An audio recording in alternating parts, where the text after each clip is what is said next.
Humanity's strongest 9-star warriors were curb-stomped on easy mode by an unstoppable force called the Invaders. Xenon Glorious and Aerith Coven stood fighting as mankind's last chance of survival. Despite getting his entire squad wiped, this man unleashed the final form of his divine blade. The Golden Warrior was buffed by the mage, and finally managed to connect a critical blow against the invader. For a few minutes my man was operating on God mode, but even that wasn't enough to defeat their leader. Xenon's body broke down, while he refused to give a damn if he died in the process. But in a plot twist moment, Aerith caged him in a magical prison for the hope of a different outcome. Since their civilization has already collapsed, the 9-star mage decided to use an ancient magic tool to regress Xenon back in time, an item laced with the power of the gods to alter the rules of the world. We find him next with his new body. He doesn't recognize anything around him, questioning what went wrong. In fact, when a maid comes to check on him, this traumatized poor guy begs her to give him a sword so he can fight the invaders again. It's here where he gets a reality check and remembers that he's not in the same body anymore. This estate is owned by the Daskul family, and he is Master Noah, the 4th son of this same family, having regressed 10 years into the past. The Daskul family is notorious for rivaling the Holy Swordsman, the glorious family that he once was a part of. Receiving his routine medicine, our boy glances at it before smashing the cup on the ground. At the same time, Oscar and his lackeys walk in to check on the situation, taunting him for throwing away the tea filled with Master Skull's kindness. Noah calls bullshit on their excuse and reveals that it's actually poison. It's thanks to his holy powers that he can sense any impurities, allowing him to perceive the poison instantly. Oscar threatens to force it down his throat, which is direct confirmation that Bro's own family is out to murder his ass even while he's sick. Noah's fine with teaching these guys a lesson, even if he's not used to this new body. Not even 30 minutes in, and our boy is already getting told to be restrained by these bastards. Talking won't do the trick, but a kick to the damn stomach is an excellent response by our boy. The first dude hits the wall. Noah ducks the second swing and counters with a mean Mike Tyson hook to the face. Both of them are now shivering from the hits. Even though our boy tried to exert his strength to knock them out, he couldn't manage to achieve his goal. This is because Noah's own body is weaker than Xenon Glorious' original body. But the big question is, why the hell is the 4th son being poisoned in the first place? He intends to find out these answers for himself after dealing with these idiots, who swipe up their swords to play rough with their target. Noah didn't anticipate this development, but what he's more shocked about is how information about each of them is being put out for display. It seems that he has access to some kind of appraisal ability that details a person's rank and status, begging the question why he even has access to this rare skill in the first place. It makes him wonder if the body of Noah already had it imbued in him, and since he's dealing with rookies over here, it takes him 0 effort to evade the sword swing. My guy speed blitzes and bitch slaps the first dude's face with a kick, then he targets the other one trying to cut him down. Noah merely deflects with the swing of his own blade, with as much destructive output that it sends the guy crashing. The main perpetrator is actually impressed with the might of the Daskul family, amazed that Noah has been able to put up such a fight. Our boy challenges the guy to come attack him, but then, his whole body shivers and weakens, a sensation originating from his mana core. You see, the source of all power of the magic swordsman in the Daskul family is the mana core, and its exact opposite is the holy core, held by the holy swordsman like Xenon in the previous life. Such two cores should never be able to inhabit a single body, but right now, Noah's own core is bursting up and restricting his movement. The man plotting against him is glad that he's got him where he wants, and decides to share a fun little fact, expressing that the medicine that he was administered all this time was laced by a dangerous poison. In other words, his mana core was fed uncontrollable mana core energy, and since Noah exerted himself in the fight, the mana core couldn't handle it and went batshit crazy. An overwhelming amount of power is eventually going to lead to his demise, causing Noah to handle the situation accordingly by gambling his way out. Though he's never applied this before, he actually manipulates the holy core to try and suppress the berserk state of the mana core. It seems that the process worked in his favor, because right after, this man is back on his feet, even though his opponent believes it's all a pointless struggle. Activating the first form of his Void Shift ability, that man creates tendrils of dark magic. His sword is coated with them as he clashes against our boy's sword. The fact that Noah managed to react in his nerfed state is one hell of an accomplishment. Our boy is impressed with Oscar Gray's swordsmanship ability compared to his lackeys. But this remark only appears condescending to Oscar, who thinks he's being talked down on. Noah doesn't give a flying fudge about this soy boy's feelings, so he deflects him successfully. Oscar tries to reroute his attack in order to flank from behind, but Noah blocks that too with surgical precision. No matter how many clashes this man sends his way, our boy deflects all of them with finesse. Their confrontation breaks apart as the two fighters gain distance. Through their clashes, Noah now understands what's going on with the Void Shift ability. The technique apparently exhausts mana core to vanish, so a longer battle for him is going to be unsuitable. Oscar talks down against our boy, taunting him for getting gassed up already at the start of the fight. But our boy is equally as much of a trash talker and reminds Oscar that he's panicking in his boots right now. Bro rage baits the guy into attacking. Oscar disappears again, roaring that his opponent will never be able to see where he's coming from. The Void Shift technique covers the whole room, masking his presence in fumes. Noah is locked in and focusing on where the attack will come from. This man's intuition is so sharp he reacts before Oscar even has a chance to initiate his own attack, cutting him down in a destructive finish. The bastard is choking on blood, processing what the hell just happened. The Dazkul young master explains the situation, revealing that even if a person can mask themselves physically, their presence is always there. That overconfidence led to the guy's own downfall. Oscar is at the edge of his defeat, questioning the kind of power Noah harbors. But it's not like bro can say anything when he doesn't even understand his own powers yet. Back then, in that decisive moment, he felt the power of the Holy Core merging with the Mana Core. The same Holy Core that he possessed at first now reacts in tandem with the Mana Core of the Dazkul family. This paints the picture of a future where Noah can master and surpass his old self, possibly saving the world in the process. In other words, Aerith's sacrifices won't be in vain. The maids quickly rush to check up on the young master, calling for a doctor at once. But our boy's looking mighty fine. He's just confused about what a tiny dragon is doing at his window side. The cute thing delivers a letter for the young master. It's a call for a summoning from Lord Victor, the head of the family. The letter also reads to encourage Noah's confirmation in the succession battle, which paints the picture that probably everyone in the Dazkul family knows about this, and that our boy has to investigate it properly for his own sake. He directly asks the maid if they know a thing or two. Selena explains that everyone in the Dazkul family is aware of it. It's a conflict that serves as a means to protect and ensure the strength of the Dazkul family. In very simple terms, it's a game of defeating opponents and then stealing mana cores, which means siblings ruthlessly face each other and steal the cores from the weaker ones. The person who remains standing at the end of it is hailed as not only the strongest, but also earns the title of the head of the family. This also confirms to our boy why the Dazkul family didn't really have much significance in his old life. It's because these guys are fucking animals who kill each other all the time. Maid Lydia is curious if he's gonna join, and I think the answer to that is pretty simple, because you can see this guy smiling like, I'm gonna run the fade check on this entire family. The thing about the glorious family is that it is revered and loved by the people, and as a holy knight, one wields a radiant divine power. The same cannot be stated for the Dazkul, who is way too cool to be liked by everyone, pun intended. They symbolize dread and disgust, merely because their family deals with the power of demons. Most of them are mysterious, but one thing is for sure, the current head of the family, Victor Dazkul, is the strongest swordsman of humanity. Noah goes up to meet his father, standing before his chambers to unveil the truth with his own two eyes. Entering those chambers, he makes himself politely be known, bowing his head in front of all the others. Damien Dazkul is the eldest son, Julia is the eldest daughter, then there's Cease Dazkul, the second son, as well as Eve, the second daughter. And then comes the bastard among them, the bitch face who had the audacity to poison him, Skull Dazkul, the third son. Big sister is proud that our boy recovered, while Noah shares that he already learned about the cause of his illness too. Julia thinks he'll be resting for a bit, but much to her surprise, he still desires to train more. The orange-chopped asshole calls him a piece of trash who doesn't need to waste his time training, but our boy fires back, emphasizing that this rat doesn't even have the balls to face him directly. Skull didn't expect that response. It hits a nerve, while the others urge them to quiet down as Lord Victor has arrived. With each step, they lower their gaze in respect and admiration. Just the sheer pressure this man is exerting is enough to paralyze Noah in place. Everyone from his old life knew this man's name, the strongest 9th star swordsman of the modern era, Victor Dazkul. The patriarch welcomes them and believes it's time for the council meeting to begin. Lord Victor addresses Noah to confirm his intent in the participation. He wants to know if the boy has overcome his illness and what he wants to achieve now. Smiling, our guy declares that he'll win the succession struggle and stand at the very top of the family. Lord Victor emphasizes and reminds the youngest that he's practically waging war against every other family member standing in the room right now, but our boy begs to differ, expressing that it's actually war against here in the family. He just doesn't have to defeat his siblings alone, he actually wants to climb up and defeat his father too.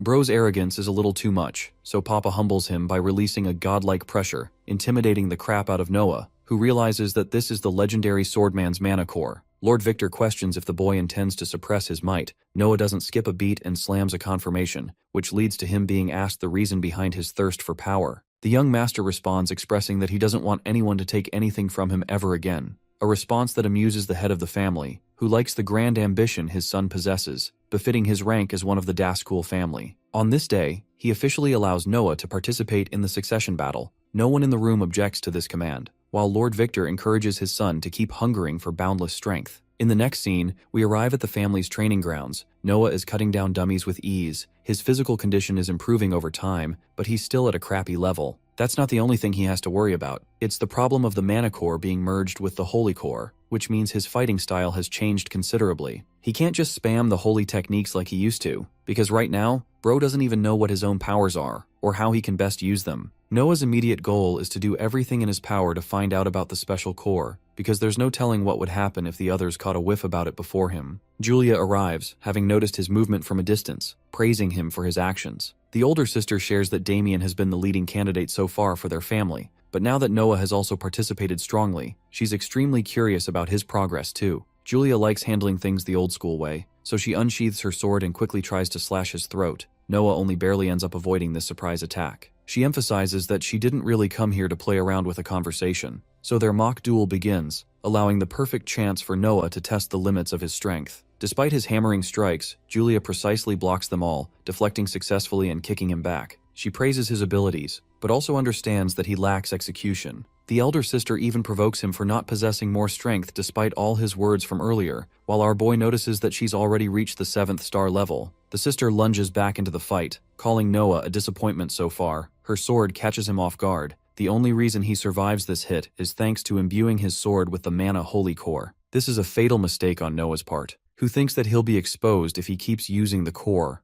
Julia is intrigued by the same mana core that everyone else seems to refer to as a failure. Everyone in the family knows how disappointing our boy's core is from birth, so this means that right from the beginning, the youngest son possessed a dual affinity core. While it's true that it seems like a failure from the outside, but as long as Julia can't tell that he's using both powers, things are going to move in a positive direction for him. Noah taunts her to prove that he's not a failure. He's the one who leads the attack, only for her to blitz him like nothing even happened. Casually, she chats him up asking if he knows the true purpose of the succession battle, and to Noah, the answer seems obvious. It's the mana cores. She understands that he knows the stakes, so channeling her own crimson violent mana, the elder sister ominously demands that he hand over his core. Knowing that shit is about to get serious, Noah demands his real sword from Selena, who throws it, allowing him to catch the blade just in time while Julia is refusing to even wait. The elder sister connects a powerful blow against the youngest, who can barely block even with his dual affinities. She overwhelms him strongly, but he's responding with finesse, impressing Julia with each swing, exciting her in the thirst for battle. This makes her wonder if he has the guts to survive the next attack, one that involves the activation of the Shadow Flame style's first form. This specific technique is going to be a huge problem. Block is the only salvation bro has, so he gets ready while she approaches him full speed. The clash is monumental, sending shockwaves just from the impact. Our boy is stunned that his sister is just fine using a single hand to fight him, but Julia thinks he should try and force her to use both. Bro basically goes challenge accepted bitch and parries the shit out of her, making her forcibly use both hands to block an attack from behind. Noah is happy to see that he got her on that, though the dude gets sent flying for pissing her off. The impact from a serious Julia is not a joke, though she seems mildly annoyed that he managed to force her like that. Even with all the strength of his current dual cores, he can't handle her at all. The last attack he used exhausted all his energy, which means the fight is effectively over. Julia wonders if the youngest has any idea why the Daskul family doesn't just murder each other in cold blood right away. It's because the more powerful a core becomes, the slower it evolves further. This is why it's wrong to target the cores of the ones who are weak, as they're still in a fast process of evolving. Harvesting them is the point. But the thing about her youngest brother over here is that he not only managed to block her strikes, but also countered them, which means if Noah's core is that strong,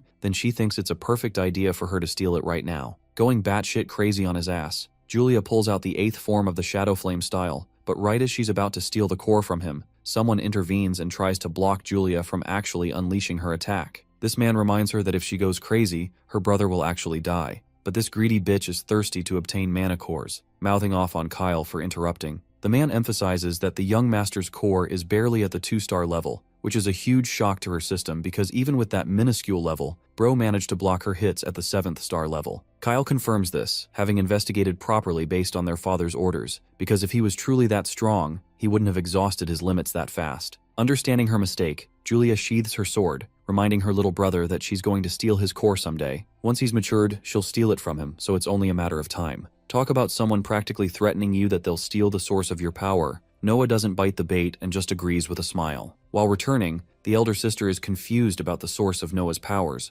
There's definitely something the kid is hiding, which intrigues her, making her happy that she's growing in a different way. Let's cut to the part where Oscar is getting humiliated by the third son for failing, or why Skull, the pissy brat, never got the same recognition as Noah before. The very thought is unacceptable to this insufferable idiot, though the man does receive an interesting report from his servant, which makes him think of another stupid plan to plot against his little brother, promising Noah's demise. Apologizing for his late introduction, Kyle expresses that he's the newest instructor for Noah, assigned by Lord Victor, who wanted to see his progress by compensating for the sickness. Popping appraisal, we learn that Olsen is also of the 7th star level, even 8 star if you consider his swordsmanship ability. Naturally, Noah asks if they should start training right away, but apparently there's a direct order from the boy's father to investigate and clear the mana pool. It's actually a state where mana concentration rises indefinitely thanks to some kind of anomalous condition. The goal is to defeat frenzied monsters to resolve the situation. It sounds fun, and Noah fully intends to use this opportunity for his own benefit. In the next scene, we have a bunch of Dascool squads wiping out monsters in the region. They think that it's pointless to focus on weak monsters. Noah and Kyle observe the situation.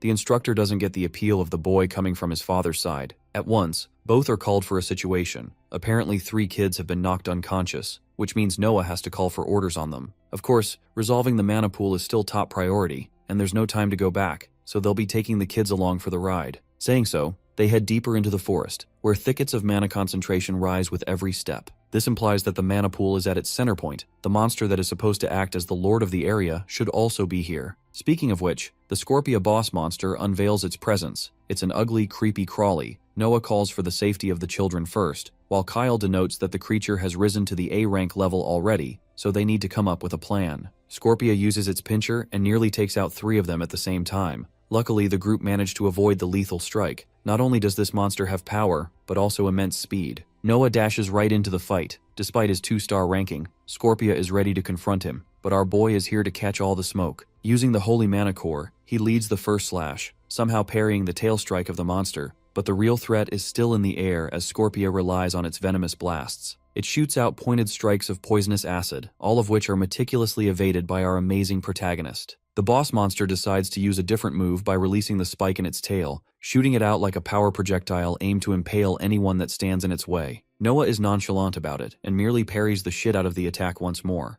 impressing not only his squad, but also his instructor for his incredible swordsmanship. Interestingly, the stinger regenerates just as fast, allowing Scorpia to continue with its heavy hits. Our boy blocks the hit, before using the same momentum to create an opening and unleash a downward slash. The main problem is that even with direct contact against Scorpia's skin, its exoskeleton or armor is far too durable, though Kyle is amused that the young master is capable of so much. Knowing that he can't beat this thing alone, our boy calls Kyle to join the battle, helping him create an opening for a chance to strike. The man does so accordingly by confronting the pincer, blocking it with his sword and holding his own, allowing our boy to float through without a threat, leaping atop the creature's claws and reaching a vulnerable position. Here, Noah uses the claws of other monsters to crack its shell, dealing considerable amounts of damage and stunning the beast. As a result, the creature topples. Kyle is impressed that Noah's strategy relied on using the venomous fangs of the other spiders they killed. The venom actually softens the exterior armor, allowing them to attack with ease. Even then, the monster's not quite finished yet.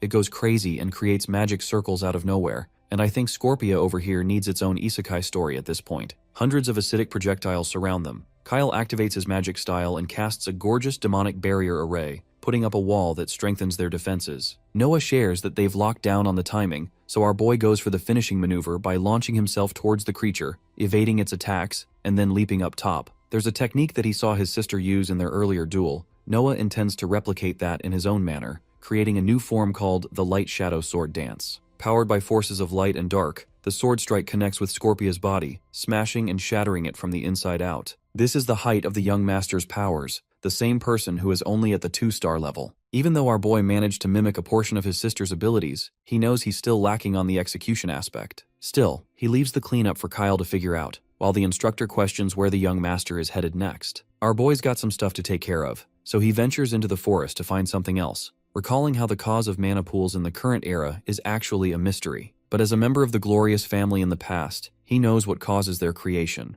It's all thanks to the power of a magical tool to siphon and lure enough mana. Think of it like a cause, and after locating its tracks, Noah cuts down the tree in which the tool inhabits all its mana. This time, it's a ring, one he successfully displaces from its position, permanently resolving the mana pool for this region. On his way back, my guy hears a scream and quickly dashes in that direction, only to discover that the kids from earlier seem to be reacting strangely. One of Noah's subordinates shares that they have a new problem, because you see, hundreds of monsters surround them from every direction: trolls, orcs, spiders, Scorpia's children, and even wolves. Surrounded by every direction, Noah still doesn't despair and prepares for battle. The first hit is from a flank. Kyle happens to dash in just in time to save the young master, who wants him to buy some time for his strategy. The thing is, Noah has noticed that the collars around the children's necks must also be creating some kind of absorption effect. The object drains the mana of the person to fuel its own power, and in his previous life, it's the very reason the Dascool family was considered uncool, pun intended part 2.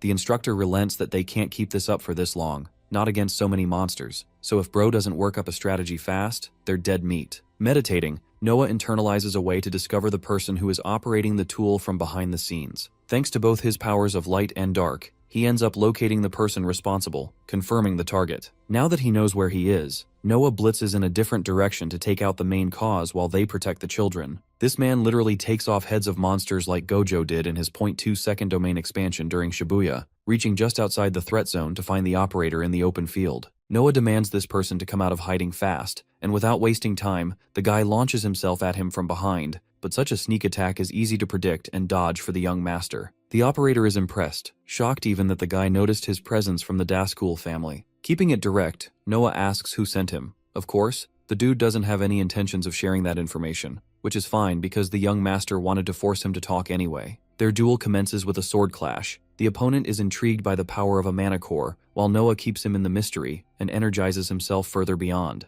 The operator activates the second form of his Yuan style, causing dark energy to burst from several swords that he can control like projectiles. He throws each of those swords directly aimed at Noah, who has several targets to dodge and evade all at once, which he does in a spectacular manner. In the midst of this evasion, he also pops the usage of his appraisal skill to get an insight on who he's fighting. It's Darius, roughly a 4 or 5 star fighter, who seems to believe that he has the upper hand now. Though the guy's swordsmanship is mediocre at best, the mana control is insane. Noah aims to close the gap between them to cut this guy down in close quarters, but the constant projectile shooting becomes an obstacle for him to block. So the young master launches with an even faster speed, this time successfully reaching Darius up in his face, releasing a powerful sword swing. Despite the attempt, Darius talks down on him for using a rather predictable move. Then he activates his own technique to target the Dascool young master from his exposed spots. Noah pops the usage of his Masse-style technique, tanking the hits with dark light shift technique. What it does is strange, but somehow my guy has been teleported just behind his opponent as if he's Minato Namikaze or some shit. Before Darius can reflexively defend, he's already cut down with a clean swing,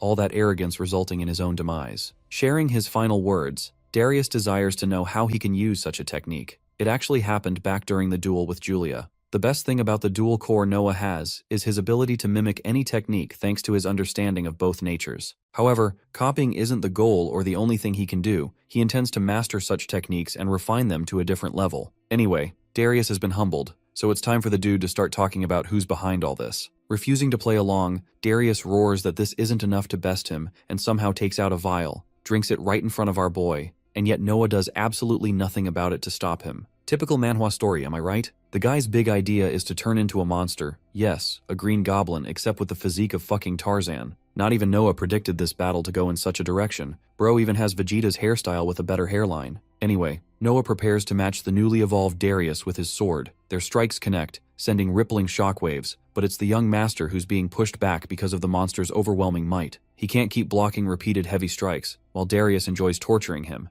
even attempting to bite Bro's head off with his ugly mouth. Noah dodges claw strike after claw strike, gliding against each hit, just hoping to survive, not even block or deflect at this point. Leaping up top, he gains some distance to maneuver some control and fight back. Dodging forever is a huge issue since he can't do it forever. His only way out is through. So the young master patiently waits for the monster to come up at him. Monster Darius believes that the swordsman has already given up in despair. To him, this next hit is going to be the finishing blow. That's actually true, because our guy casually waves his hand and uses the power of his new magic tool to form a defensive barrier. Oh, and by the way, The shield doesn't just protect him, it also recoils so hard that bro's ass is sent flying up in the air, exposing those cheeks in the process. Noah is happy that he's slowly getting the hang of using his abilities from his previous life, and now that he has Darius defenseless in the air, he leaps up top to deliver a phenomenal magic holy-style bipolar blade. Yes, people have bipolar girlfriends, this man has a bipolar sword. The power of bipolarity ends the monster's life, definitively concluding the battle. Noah glances at his ring, which has the ability to nullify one attack and offer a tremendous shockwave in return for it. With this fight finished, he thinks it's time to hurry back to the rest of the group. Here, his friends are fighting for their lives. The monster waves are overwhelming them with their sheer numbers. Even Kyle is reaching his limit. One creature is about to strike him down and there's nothing he can do about it, except the creature stops close to his head, before turning around and leaving. It's strange that all of them just left,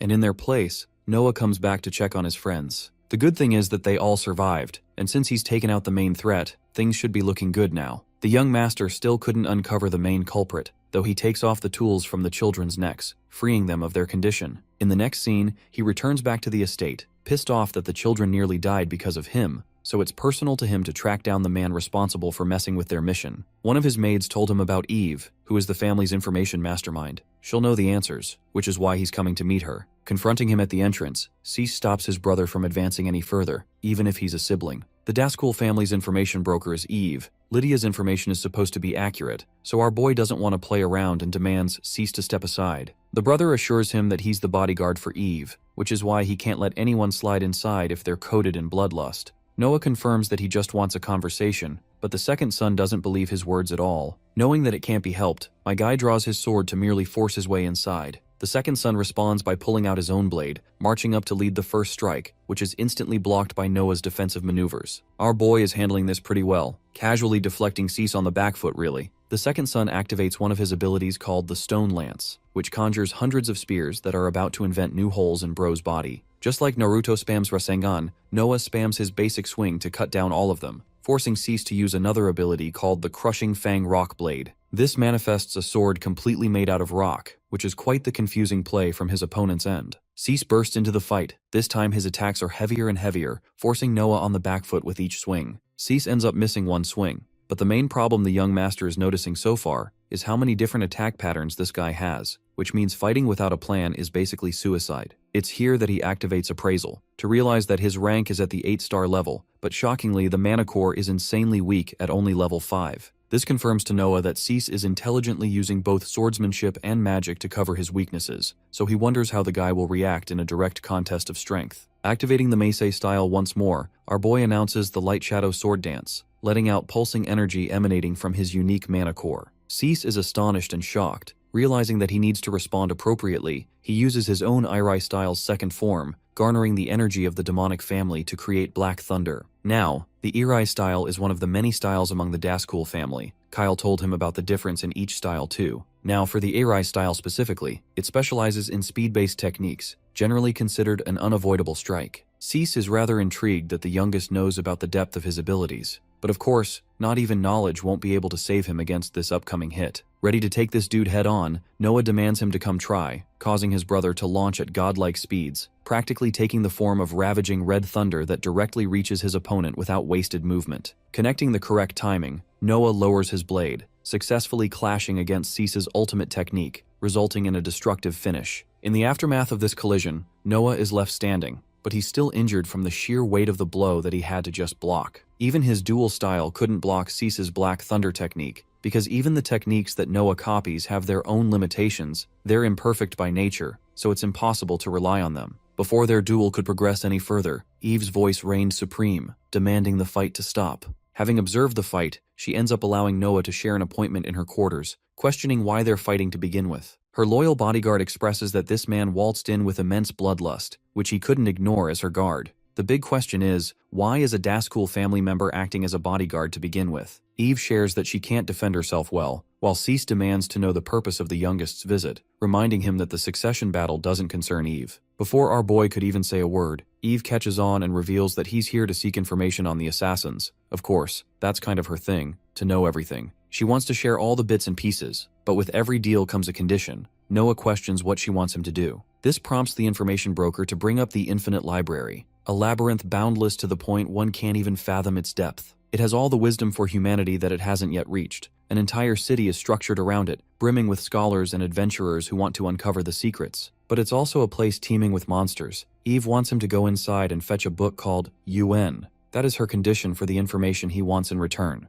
Luckily, it's a book our boy is familiar with, as even in his previous life, it's the same book that revolutionized the very concept of the magic theory, saving countless lives in their war against the invaders, even though it still proved worthless in saving the world. Getting his hands on something like that is invaluable. Noah gets up and confirms their deal. Both shake hands on it, and so he leaves right away with his maids to head to Arcanium, the city where the library resides. Now, the labyrinth structure is scarily complex. Once you get lost, you just don't come back. So our boy is looking for some advanced guide who knows how to navigate the library to some extent. He enters an alleyway to find this guide. Meanwhile, back in her quarters, Eve is sipping her tea, when the third son, the annoying imbecile, comes around to ask information on Noah. The broker is surprised that this jackass actually decided to visit her. Skull acts like he's in dire need of his sister's help, confused why Cease isn't here. Apparently, he's out to execute an urgent quest, which means there's no one here to protect Eve, a threat by Skull, but she finds herself protected thanks to powerful subordinates. What she's curious about is what he wants. Skull explains that it's insane how their youngest can trade blows against Julia even at the current level, so what he desires to seek is the secret behind his strength. Shockingly, Eve stuns him that she knows that even his best assassin was defeated, but for something like this, she straight up rejects Skull, expressing that it would create a rift in the succession war. After all, favoring one person would mean all the others would target her. That's why maintaining equality is important. The third son takes it as the suggestion that she won't cooperate no matter what. Eve thinks that it'll be quite something if he can pay a price that makes her want to risk her head for it. The ominous brother maliciously assures her that she'll be finding out about that soon enough. But anyway, we go back to the view of Arcanium. Noah is navigating through the crowd looking for his guide. He enters inside a certain store, one that brings several memories back for him. The shop owner is Osrek Harvez, who tells the guy to buzz off as it's closed now. However, Noah assures him that he's not here for the items but rather to hire him ace a guide for the library. The man refuses straight away, sharing that he doesn't do such guide work. Furthermore, he's not even the best guide in the city apparently. It's really weird that Osrek is rejecting him so strongly, especially since he loves the infinite library more than anyone in the world. Noah directly confronts him and asks why he's not interested in guide work anymore, to which Osrek explains that it's not something the kid can handle. Realizing that he's shouting needlessly, Osrek catches himself and apologizes to the visitor as things have been tough for him as of late. Another person arrives at the same shop, and much to our boy's shock, it's Sister Julia casually waving at him. She managed to catch sight of him on her mission, so she trailed him all the way here, but the more precise word would be stalking his ass. Osrek runs up to the Supreme Julia Daskul. Bro has been taking Noah with a lack of serious regard, but the moment she shows up, this man is ready to take on the job right away, with the condition of Julia participating alongside the mission. The young master has no idea where this is headed, so Osrek leads both of them to another room. Here, we get to see his wife unconscious on their bed. Only 1 month ago, she was cursed by a monster from the dungeon, causing her to enter a state of deep sleep, and it's possible for the curse to take her life soon enough. One method of breaking this curse is to kill the caster, except every adventurer Osrek hired was ripped apart. That's why he's requesting Julia for her involvement, for the sake of his wife. Now, the proposal is intriguing, but the elder sister demands for Noah's participation too. She's dying to see him in action. That's her only condition. Her reaction effectively confirms that she knows his powers are different. Our boy turns to Osrek, emphasizing that he'll be the backbone for their travels, and well, the guy is ecstatic to be in that position. Outside, the youngest asks Julia if it's really okay for Julia to take a detour. She doesn't fear a thing, because she's dying to uncover the secret of her brother's powers. She's never felt power like that, as if there was something else other than the mana core blocking her. The scheming sister fully intends to uncover his secrets on this mission, and Noah has to watch out for that. Osrek arrives having packed a huge ass bag for their travels. It's time to hit the road and enter the infinite library. They gather around the lobby area where Osrek registers 3 of them for the mission. People here seem to know about the guide, who is blamed for leading adventurers to ruthlessly get slaughtered here. The trio stands before the entrance of the library, until Osrek extends both arms to open the giant door, leading us into the gorgeous maze of the labyrinth. It's Julia's first time here too. She understands why guides are necessary for this puzzle-like environment. Interestingly, our boy notices a statue of the invaders, who are destined to come years from now on,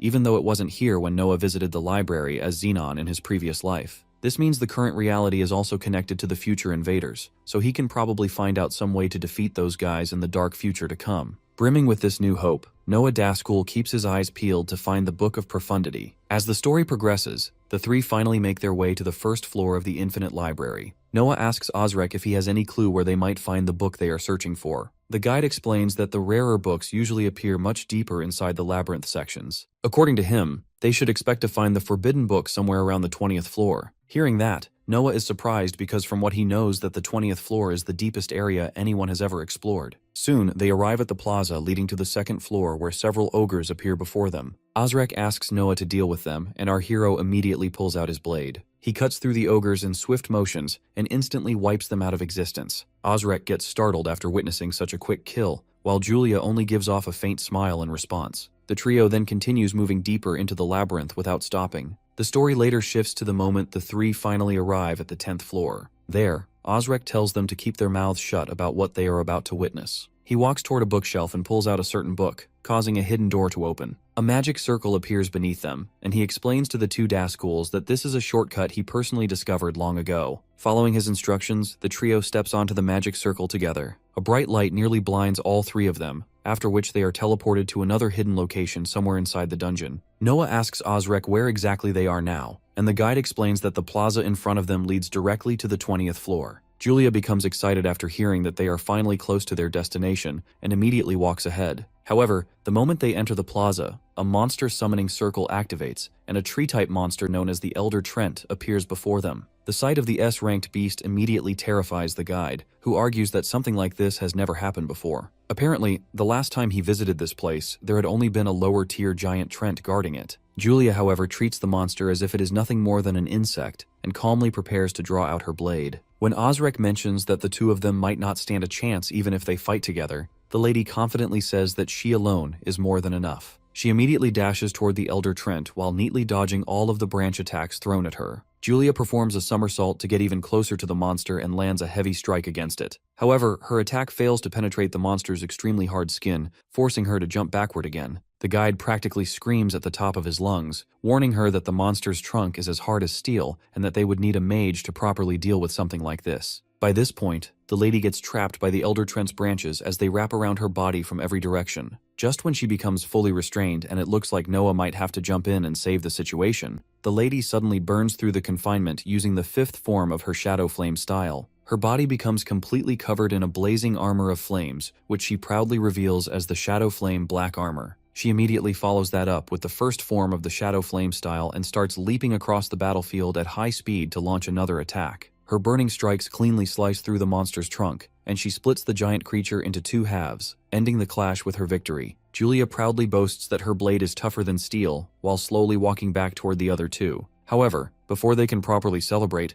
Osrek suddenly shouts at her to watch out, but he reacts too late as she gets trapped once again. Julia keeps her composure and simply smiles while explaining that she already expected a tree-type monster to continue regenerating unless it was completely burned down. Just as she unleashes the third form of the Shadow Flame style, Noah grabs Osrek by the arm and quickly runs in the opposite direction. He has already realized what his sister is planning, as she proceeds to use an explosive burial attack that incinerates everything around her. Her intention is clearly to burn the entire monster to ashes, and make absolutely sure that its regeneration stops for good. After finishing off the monster, she sheathes her blade and calmly tells them that they should continue moving forward. Osrek and even Noah are left surprised by the overwhelming raw power Julia just displayed. Our hero starts thinking about her monstrous offensive strength, which comes from her Shadow Flame style. He knows that her power is unmatched across the continent, but apparently the weakness of the technique is that it drains energy far too quickly. Noah remembers hearing stories about this technique back when he was still Zenin, but he never expected it to be this incredible in actual combat. After that, the three arrive at the 20th floor and begin searching through the shelves for the book they came here to find. Noah eventually finds it and calls out to inform the others immediately. Julia then says that they should now search for the monster that cursed Osrek's wife and kill it in order to finally remove the curse. Osrek argues that he has encountered the monster somewhere here before and expects that they will eventually run into it if they continue searching around the area.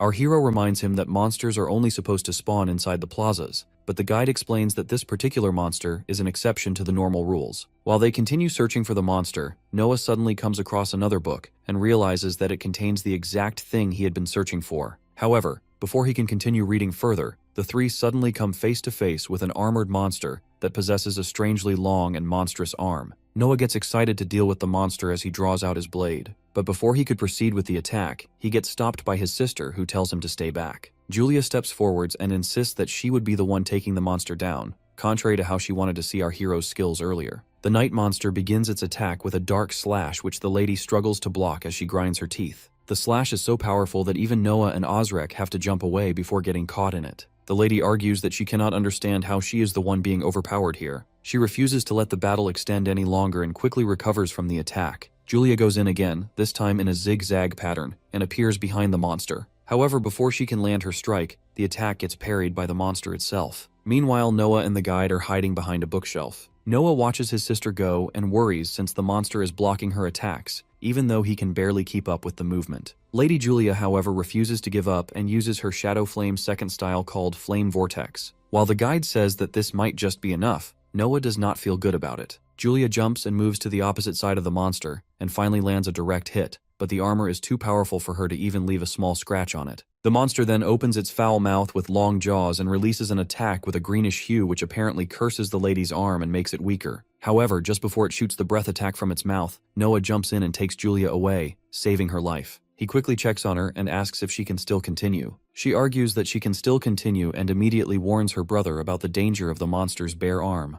According to what she has figured out, any contact with it leaves the target under some kind of curse. She explains that in her current situation, with her arm already cursed, she would not be able to land the finishing move. Noah then turns to her and asks for a favor, requesting if she can use that same attack from before one more time. The lady does not like the idea of using the move that nearly got her killed, but she still agrees and jumps back in, planning to take down the monster's arms. She activates her Shadow Flame Sword Dance while Noah uses his self-made Macy-style Light Shadow Sword Dance. Both attacks land a solid impact, but even that is not enough to leave even a scratch on the terrifying monster. Seeing it still standing, Julia calls it a true monster. Just then, the monster attacks again, and while Julia jumps upward, Noah parries the strike, briefly burying the lady in the chaos for a moment. His sister signals him to get back while she uses a very powerful Ein-style second form. She then shouts at Noah, and Noah combines it with his own skill called Bipolar Single Blade. He rushes in with the attack, but the monster practically catches his blade and holds it in place. Julia helps him with her Shadow Flame Vortex and manages to help him escape.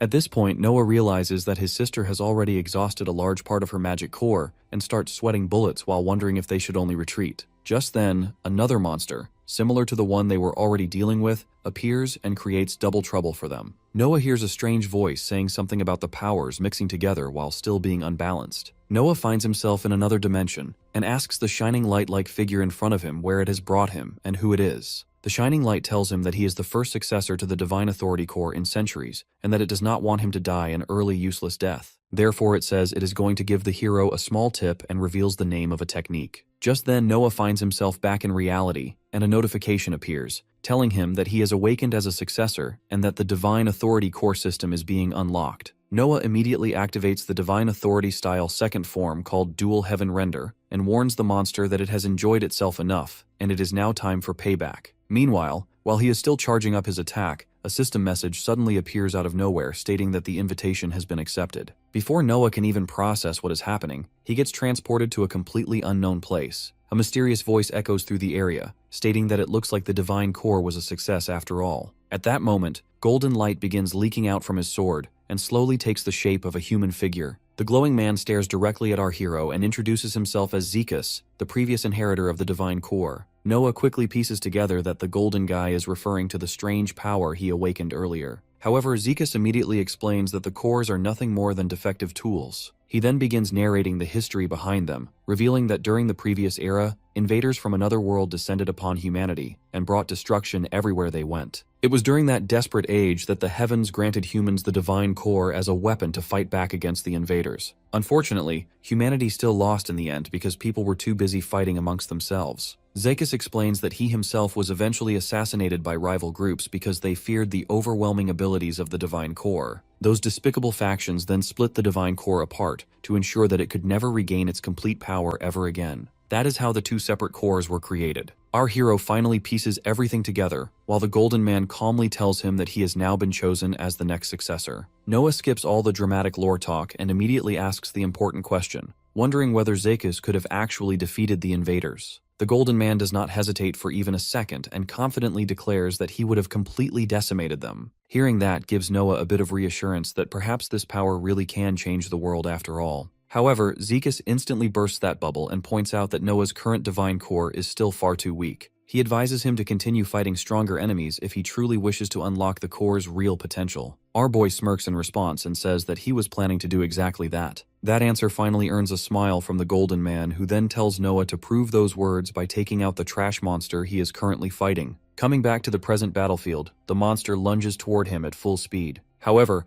our hero stands his ground and confidently declares that he is ending this fight right here and now. The two clash head-on as the light blades extend forward from his body and slash directly through the monster. A system message immediately appears afterward explaining that the light blades can be freely controlled and may even change forms whenever necessary. Ozrek excitedly shouts that Noah actually managed to cut off the monster's arm while the creature desperately attempts to retreat. However, our hero refuses to let up and immediately gives chase, declaring that the hunter has now become the hunted. He then swings his sword downward once more and cleanly slices through the monster's body. Without wasting another second, Noah cuts off its head and declares victory. As the corpse crashes onto the ground, our boy suddenly looks over his shoulder toward the second monster, which is already charging up another attack. Julia screams at him to move out of the way, but it is already too late as the creature fires a massive green beam directly at him. However, Noah does not flinch even slightly. Instead, he raises his sword and takes the attack head-on using the light blades. Once the smoke finally clears, Noah is still standing there completely unharmed, which leaves Julia absolutely speechless. He then waves his sword once before confidently declaring that the battle is already over. Giant light blades instantly erupt forward and skewer through the second monster, turning the thing into a literal spit roast. As Noah places his sword back down, the system panel appears again declaring his victory while also announcing that he has unlocked a brand new ability. A series of text messages begin appearing before him, and he quickly realizes they are from Zekas himself. The Golden Man congratulates Noah and tells him to use his newfound power for the sake of good. Pumping his fist, our boy becomes absolutely ecstatic after realizing he gained an entirely new technique alongside his evolved powers. Ozrek immediately runs over toward him, still unable to believe that the monster's actually lost. Looking at the massive hole blasted through the creature's chest, Julia confirms that it is definitely dead and notices that the curse affecting her arm has finally disappeared as well. She tells the guide that her wife must have been cured too and suggests that they should hurry back home. However, before leaving, Julia turns toward Noah and gets sus that he is only at 2 stars. She asks him where exactly he learned a sword technique like that, but our hero tries to brush the topic aside. However, Julia cuts him off and points out that he cannot simply claim he copied it. She then begins explaining the lore behind mana-based swordsmanship styles. There is the foundational magic sword style, her own shadow flame style, the speed-focused shadow thunder style, and finally, the deceptive deep shadow style. However, Noah's fighting style resembles none of them, which makes her question exactly what he is hiding. After a long staring contest between the two, Julia finally backs down and simply says that she looks forward to the day they fight for mana cores again. Sometime later, after returning to the estate, our hero heads toward Eve's place together with instructor Kyle. Noah explains that he plans on exchanging the Book of Yuan in return for information regarding the assassins. He then opens the door, only to find the entire place trashed and Cease leaning silently against the wall nearby. Noah immediately asks what the hell happened here. Cease explains that Eve was kidnapped while he was away handling another mission. He reveals that the culprit was Skull and his gang of goons who wanted information on our hero. According to him, that trash bag kidnapped Eve to force her into talking. Hearing that, Noah simply smiles after realizing that Skull was also connected to the assassin situation, meaning he can now take out 2 problems at once. He confidently announces that all they need to do now is take Eve back from them. Kyle hesitantly asks if Noah truly plans on going directly against Lord Skull. However, our hero reassures him that the entire thing is about to become a one-sided beating. Cease states that he is coming too since he wants to atone for his mistakes. Kyle tries to convince them to wait until he can gather more troops, but Cease quickly shuts that idea down, insisting that they do not have enough time for that. At that moment, our hero proudly drops the family motto, declaring that the blades of the Daskul family will never waver regardless of how many enemies stand in their path. Hearing those words, Kyle finally stops arguing while Noah orders him to protect the house during their absence. The instructor swears that he will defend the place with his life if necessary. With that settled, Noah and Cease finally set out together to settle the score with their idiotic brother. The two rush ahead on horses at full speed towards Skull's estate. Noah asks if Eve will be alright, to which Cease reassures him that she can handle herself just fine. Our hero replies that he really has full faith in her, and asks why on earth he is acting as her guard in the first place. Cease finally reveals his secret, that his mana core has always been weaker compared to those of his siblings. The only way he managed to keep up with them was by training his combat skills non-stop, and for that he needed every bit of information he could get his hands on. Martial arts are usually kept top secret and only passed down through family generations. It finally clicks for Noah why he could never fully get a read on his brother's fighting style. Cease continues that, for the sake of becoming stronger, he will make sure that nothing happens to Eve. Sometime later, the two finally arrive at the front gate of the estate. Cease immediately starts planning that they first need to figure out where the goons are keeping Eve captive. However, our boy already has another plan in mind and says that they do not need to sneak around like rats. He then charges up mana and kicks the front gates clean off their hinges. The two immediately rush inside towards the army waiting in the middle of the courtyard. Cease warns Noah that those men belong to Skull's assassin squad and that they are all pros, so he should stay careful. The guy wearing the metal mask immediately taunts them for recklessly walking through the front door like idiots. However, our hero claps back that he does not have time to mess around with annoying flies and orders the guy to bring out Skull already. That instantly ticks the masked man off, and he declares that Noah is in absolutely no position to make demands here. One assassin tries sneaking up behind him, but our boy blocks the attack effortlessly before slashing straight through the guy's chest. Even after seeing that, the leader still refuses to back down and declares that they will show absolutely no mercy to the enemies of Lord Skull. Our hero does not care in the slightest and rushes forward as the two clash swords head on.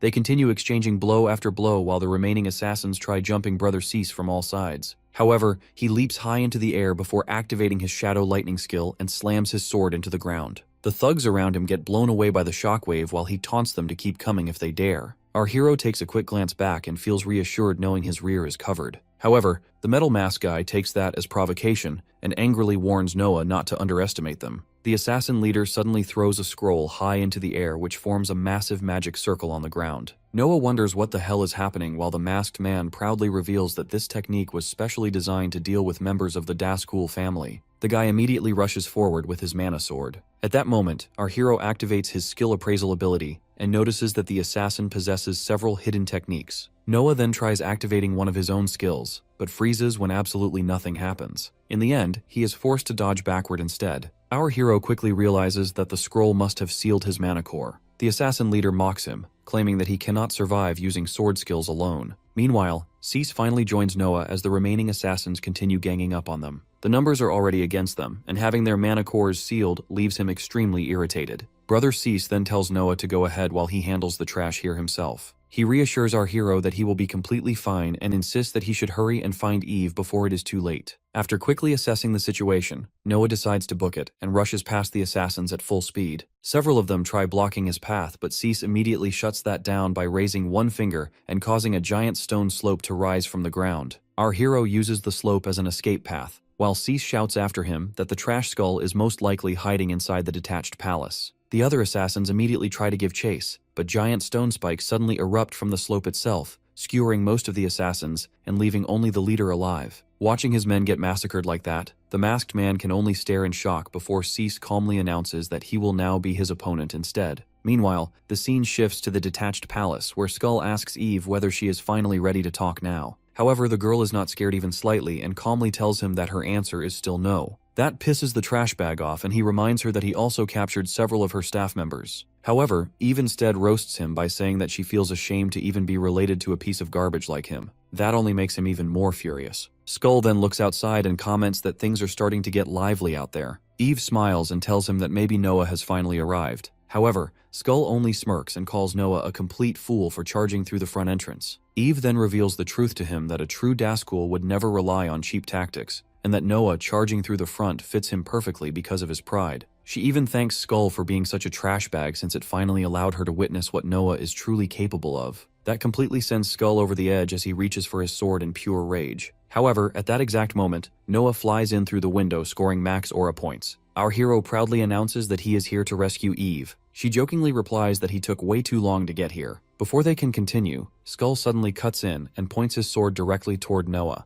Our hero only smiles, raises his own weapon and declares that they should settle everything here and now once and for all. Skull smirks at him, genuinely thinking he has what it takes to beat him in a fight. Noah acts like the outcome is already obvious. In his eyes, Skull is beneath him in every possible category. That smug look in his eyes absolutely nukes Skull Daskul's fragile ego. So the salty edgelord charges straight at him, desperate to silence his brother, bold enough to disrespect him to his face. Our boy draws his sword and takes a stance to receive the incoming strike. The sheer force behind the attack blasts both of them straight through the wall to the outside. Exchanging blows mid-air, the two move with lightning-fast reflexes until they finally crash onto the ground with rubble exploding around them. To get a better read on Skull's powers, he appraises him. A black lightning aura crackles around his brother while his skills and abilities all rank above 6 stars. Curious about what his problem is, Noah tries talking to him and asks what made him hate him enough to send little kids to assassinate him. Hearing that, a twisted grin spreads across Skull's face as he claims the reason should be painfully obvious. Unable to hold back his anger anymore, Skull lunges at him again while yelling that he cannot stand Noah even breathing the same air as him. Our boy counters and smacks him away like a fly. He notices Skull remove the seal on his core after he stepped outside the magic circle. The two clash swords again while Skull finally screams out all his insecurities, furious that Daddy gave Noah all the attention he deserved. Although he manages to deflect Skull's blade, the lunatic immediately brings it crashing down with enough force to split him in half.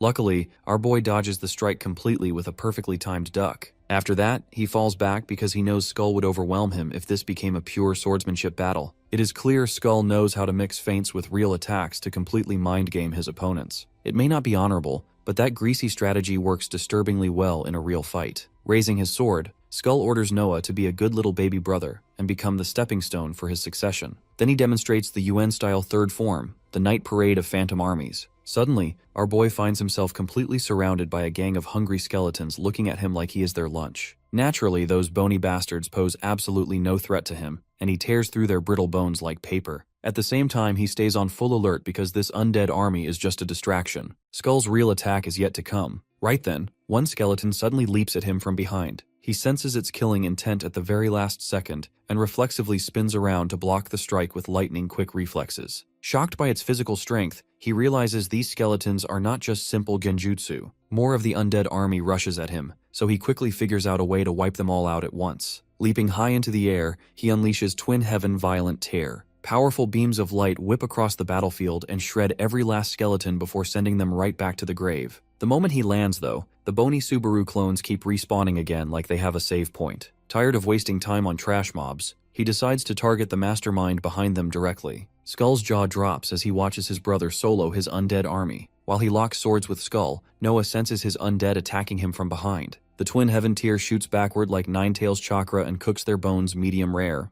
Naruto with a sword yells that it does not matter how many undead minions Skull summons. They are all just as weak and embarrassing as him. Realizing he is losing momentum, Skull retreats and creates distance between them. He dismisses the skeleton army before stabbing his sword straight into the ground. That instantly causes huge torrents of mana to spread in every direction. Confused, our boy braces himself for whatever nonsense is about to happen next. A gigantic silver dragon suddenly explodes out of the ground. Following its master's orders, the dragon lunges straight toward Noah with its jaws wide open like he is the final slice of pizza. Noah remains completely fearless, though, because he sees this as the perfect chance to test something out. He uses the Shinwi-style fifth form, Eyes of Holy Darkness. The dragon eats his dust as Noah leaps high into the air. Their glowing eyes lock together while he dives from above and lands directly on its nose. Suddenly, all the dragon's aggression disappears. Instead, it quietly allows him to stand on its head like he is its true master. Unable to process why his dumb lizard is just sitting there doing nothing, Skull orders it to move its lazy, scaly bum and do its one job.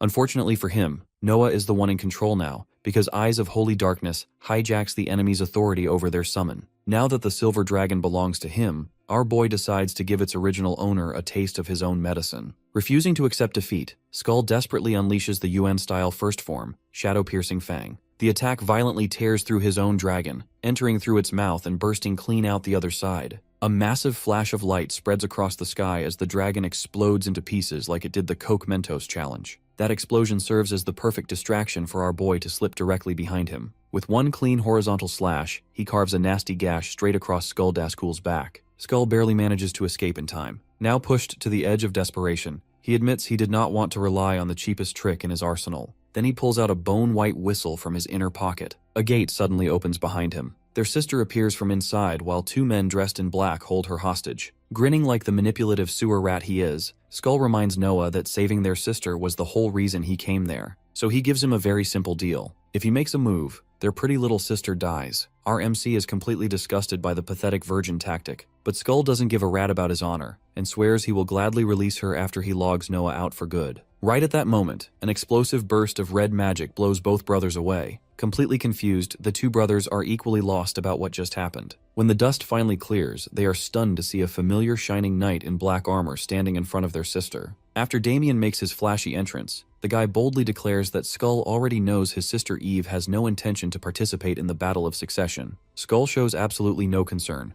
but Damien coldly promises to end his life for breaking the family rules, as if he already practices villain speeches in the mirror every morning. The brat prepares himself for the incoming strike, yet just then our hero instantly calls out the bluff and says that the whole act is nothing more than a cheap excuse to steal his mana core instead. Noah firmly declares that he does not care who stands in his way, but before the tension explodes any further, Eve calmly reminds Damien that interrupting a battle over a mana core also counts as a direct violation of the family rules. Damien clicks his tongue before finally backing down and allowing the brothers to continue their duel while he watches from the sidelines like a rich noble waiting for premium entertainment. The atmosphere turns tense once again as every pair of eyes shifts back toward the battlefield. Noah lightly flashes his sword toward Skull and invites him to continue right where they stopped before. After noticing the guy hesitate for even a brief second, he mocks him by asking whether he can no longer fight without hiding behind children and hostages first. Skull slowly loses his temper because in his eyes, everyone in the family constantly looks down on him no matter what he does. Dark energy suddenly bursts outward as he unleashes the Yuan-style 7th form, while a sinister aura wraps around him in twisting waves that almost make the air itself look corrupted. The brat furiously claims that he will hack Noah into pieces this time, but our hero already knows that the Yuan-style skull revolves heavily around deception and hidden openings. Noah quickly estimates that if he avoids carelessly exposing a weakness, then this fight already leans heavily in his favor. Skull immediately lunges forward, Noah cleanly parries the strike, and the fierce battle resumes without either side wasting another second. Steel violently clashes against steel as the two brothers continue to exchange relentless blows across the battlefield. After several exchanges, Noah unleashes his Twin Heaven Violent Rip technique, yet the attack surprisingly fails to pierce through Skull's dark aura defense. Our hero feels genuinely shocked for a brief moment, but before he can react further, Skull immediately counters with the UN-style 4th form known as Avidya/Shadow. A massive barrage of dark blades tears through the air at terrifying speed,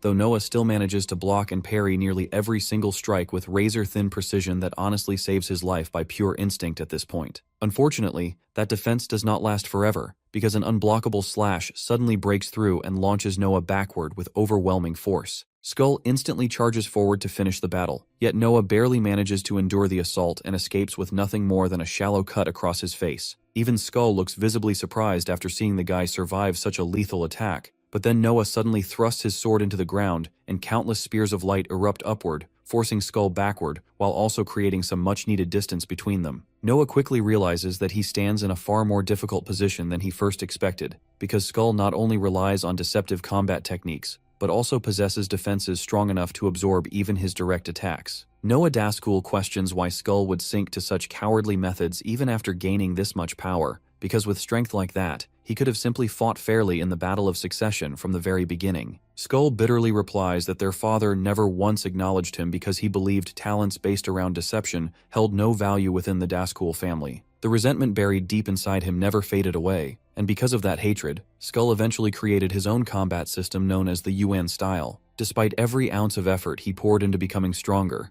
their father still never once looked his way, almost like the guy carried permanent selective eyesight whenever Skull entered the room. Consumed by rage and envy, he finally convinced himself that victory could only come through his own ruthless path in the succession battle. For that reason, he willingly decides to stain his hands with villainy if it guarantees results. And the moment he says those words, a massive pillar of dark glowing aura erupts around him and blinds nearly everyone nearby. Skull suddenly decides he has wasted enough time with meaningless chatter before unleashing his ultimate move called Yuan-style 9th form, Dragon-slaying Burial. A gigantic dragon made entirely from dark aura bursts out from his sword and ascends high into the sky before violently crashing downward with devastating force. Noah quickly shields himself as the enormous explosion tears through the battlefield, and after the dust finally settles, the shadowy dragon appears standing ominously behind Skull, like some final boss who definitely skipped several balance patches. Our hero struggles to steady his breathing while Skull notices that Noah's mana core may have finally reached its limit. He smugly declares that a mere swordsman without mana stands absolutely no chance of winning this duel anymore. However, before the brat can properly celebrate his supposed victory, Noah calmly reaches into his pocket and pulls something out instead.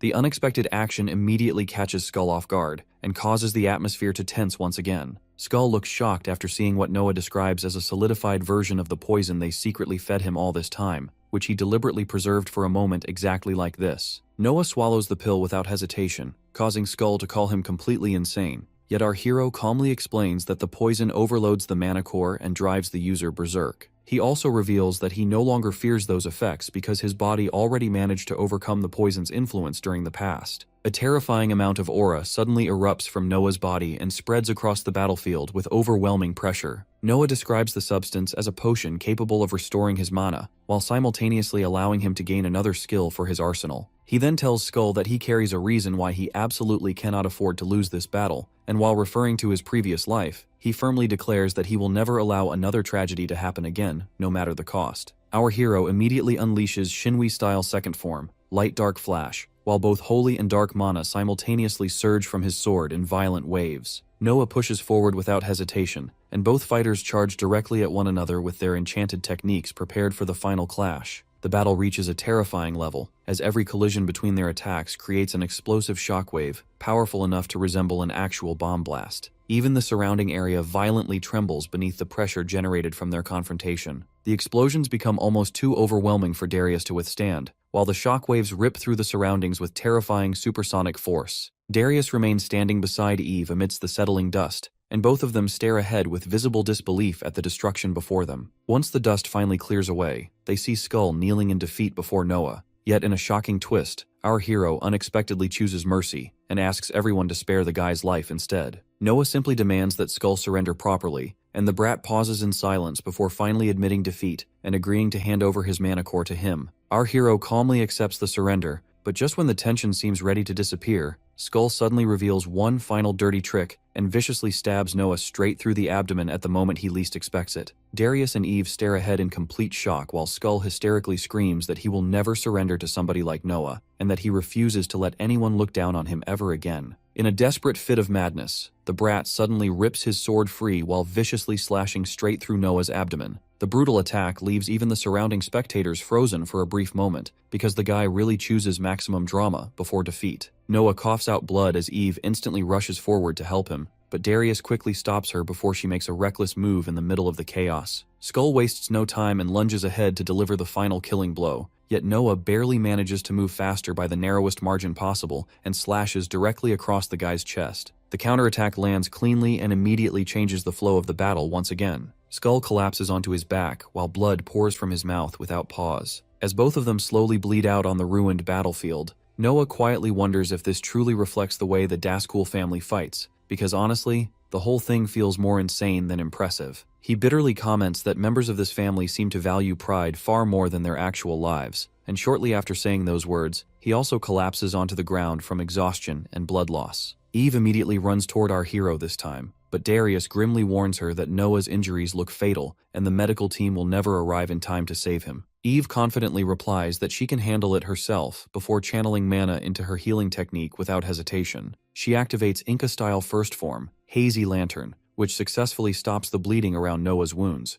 and after several tense moments, our hero finally begins to regain consciousness again. Noah weakly questions Eve about the strange technique she used just now, so she explains that although she does not actively fight like the others, she can still utilize abilities connected to her mana core. Noah sincerely thanks her for saving his life, but Eve quickly shifts his attention towards Skull's corpse and calmly reminds him that the defeated brat's mana core now belongs to him by right. The battlefield falls strangely quiet as Noah slowly turns toward the body. He walks over to the fallen mana core before absorbing it directly into himself. The immense surge of power instantly spreads throughout his body, and after opening his status screen, Noah realizes that his mana core has advanced by 3 entire ranks at once. The growth equals several years of brutal training which he obtains within a single instant, and even he looks slightly stunned by how absurdly broken that reward sounds. Just then, Cease arrives at the scene, and admits that he never expected the youngest among them to become the one who defeats Skull in the end. He immediately asks Eve whether she suffered any injuries during the battle, but she reassures him that she remains perfectly fine because Damien stepped in before the situation completely spiraled out of control. The conversation soon causes everyone's attention to shift toward Damien instead. Damien calmly states that he merely acted according to the family rules and nothing more. A tense silence briefly forms between Noah and his older brother, before Damien admits that the fight genuinely interested him,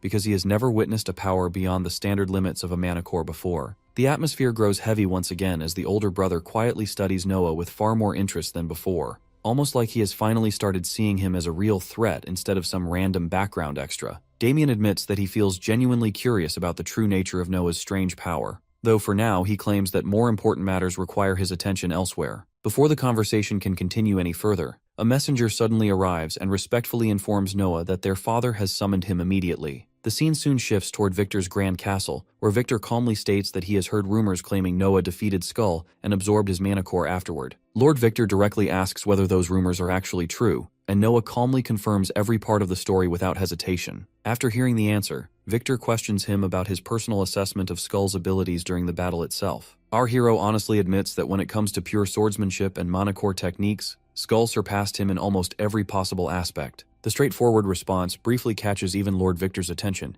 because most people in this family apparently suffer from chronic ego problems. Victor continues pressing the issue and asks how Noah managed to claim victory, despite that overwhelming disadvantage. Noah explains that his endless hunger for strength simply refuses to let him lose against anyone no matter how difficult the battle becomes. His father appears pleased with the answer and remarks that Skull always committed unforgivable crimes within the family, so he feels willing to reward Noah for finally putting an end to the brat's chaos and madness once and for all. Lord Victor then tells his son not to hold back and requests that he ask for absolutely anything his heart desires as compensation. Instead of demanding wealth or rare weapons, Noah calmly asks permission to travel on a mission toward a very specific location instead. The unexpected request immediately amuses Victor, because he finds it strange that Noah shows no greed whatsoever for gold, treasures, or legendary equipment like every other noble would. Our hero replies that the mission itself offers rewards far greater than anything material his father could hand him directly. Victor quietly wonders whether this mindset comes from Noah's relentless pursuit of power, before finally approving the request and asking what destination he wishes to visit. The scene then shifts toward Noah riding inside a carriage alongside his maids, who curiously ask whether this journey serves as a reward for his recent accomplishment. Noah confirms that it technically does count as one, though he quickly clarifies that he has not come all this way for sightseeing or entertainment purposes. He calmly hands the travel arrangements over to his maids, and Selena immediately accepts responsibility for handling everything properly. Just then, Lydia excitedly opens the carriage window and announces that their destination has finally appeared in the distance. Noah quietly feels relieved because he has at last reached the legendary city built through cooperation between humans and dragons themselves,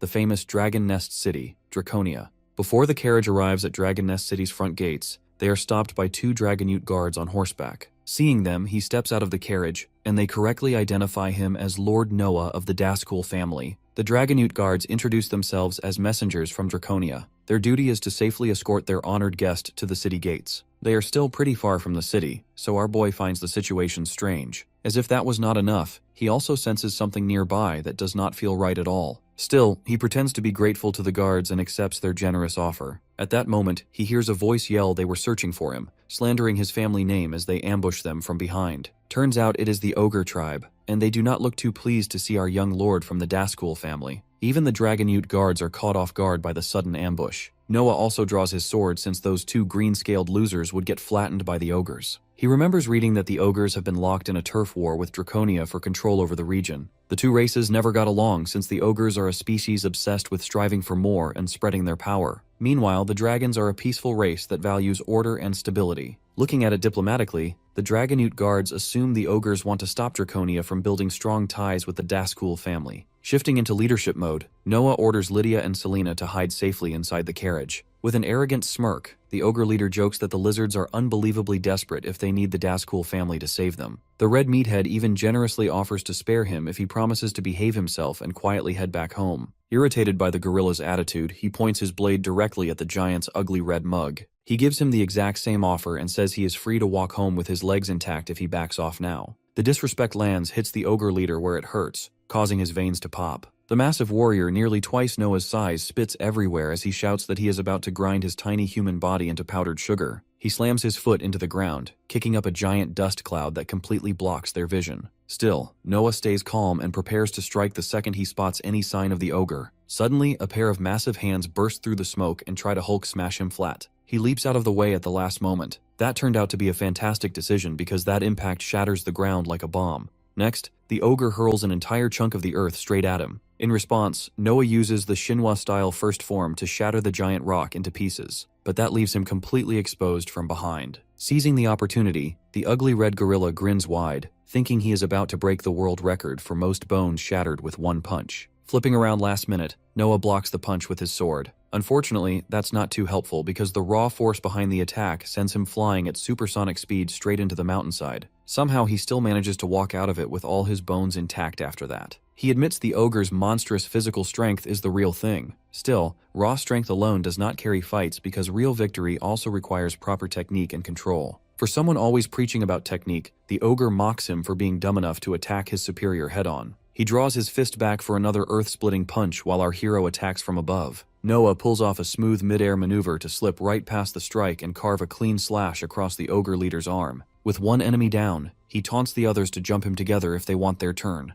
That instantly gets under their skin. All 4 of the red apes rush him at the same time. In response, he unleashes the Shinwa-style twin heaven tear and skewers them into forbidden beef kebabs. All 4 ogres come crashing into the crater like oversized Christmas decorations. Watching the power of a lord from the Dazkul family firsthand, the Dragonute guards admit his strength massively surpasses the rumors. Even Lydia and Selena are left stunned by his overwhelming display of skill. While Noah appreciates the compliments, he still reminds the girls they were supposed to stay hidden inside the carriage. The bird brains act like it is obvious they have a job to observe as their lord farms aura. Anyways, Noah looks toward the cliff and tells the last survivor he should quit hiding already because he really sucks at it. Hearing that, a massive flying dragon passes over them. Jumping down from his battle bus, a Dragonute warrior lands in front of the group. Impressed, the warrior compliments the strength Noah displayed with his own eyes. He formally introduces himself as Adalbalt, captain of the Dragon Knights. Annoyed, Noah asks the mighty captain why he was sitting on his scaly bumpers instead of helping earlier. Adalbalt gives him the brutally honest answer that their king has no need for weaklings who cannot even protect themselves. Even though he already knows the painfully obvious answer, Noah still asks if he passed their grand little test. The knight captain confirms that he did, and officially offers to escort him to meet their lord Arcados. Soon afterward, the carriage finally reaches Dragon Nest City. Selena is stunned to see dragons and humans living together in complete harmony. Like it is the most normal thing in the world. It is not every day you see children from different races happily playing together. After a long ride, the knight captain leads them toward the entrance of a giant cave guarded by a greater dragon. Inside, they walk through a hallway dimly lit by glowing magic lamps. Eventually, Adalbalt stops before an enormous gate engraved with the crest of Draconia. The knight captain announces that he has brought the young lord of the Dazkul family. A voice from inside grants them permission to enter. The moment those gigantic gates slowly split open, a terrifying pressure floods the entire area. Feeling it firsthand, Noah realizes this is easily the strongest aura he has experienced in his life. The Dragonute guards immediately kneel before their lord's overwhelming presence. The pressure is so intense that the maids instinctively hide behind Noah. A pair of glowing blue eyes stare at him from the darkness. As the light spreads in his chamber, the golden dragon Lord Arcados finally reveals himself and warmly welcomes his future ally.